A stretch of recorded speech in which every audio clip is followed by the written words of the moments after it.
महाकुंभ मेला महाघटन लागिला निया सेक्टर 19 और सेक्टर 5 सीमार पुराणा जीटी रोड छकटारे ए अग्निकांड घटी। आपण जानिथिबे वर्तमान समय महाकुंभ मेला चली प्रयागराज रे अग्निकांड घटी। सेक्टर 19 और सेक्टर 5 सीमार ए अग्निकांडटी घटी। अग्निकांड समय धुआं किपरि आकाशर एक बलय साजिछि ता सामना को आसी। अग्निकांड समय ए निया एते भीषण थिला जे दूररू निया दृश्यमान हेउतिला। अग्निशम बाहिनी घटनास्थल में पहुंची निया को आयत्त करिसेंती।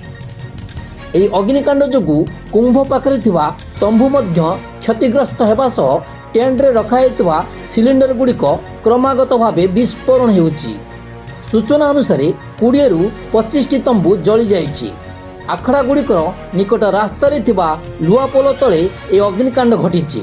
रिलीफ उद्धार पई प्रशासन तरफ काम को त्वरान्वित करने सह सेठारे जेपरी के फसी न रहिबे सेथिप्रति ध्यान दिया जाइछि।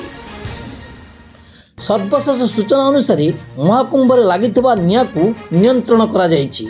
अग्निशम बाहिनीर आधा डर्जन गाड़ी निया लेवा कार्य नियोजित थिले।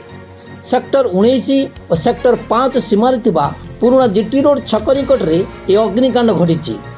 विवेकानंद शिविर प्रथम निया लागितिला।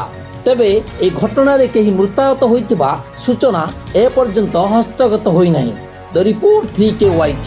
जदि आपंक आम भिडी भल लगा तेब आम चैनल को लाइक शेयर और सब्सक्राइब करने को जमा भी भूलु नहीं।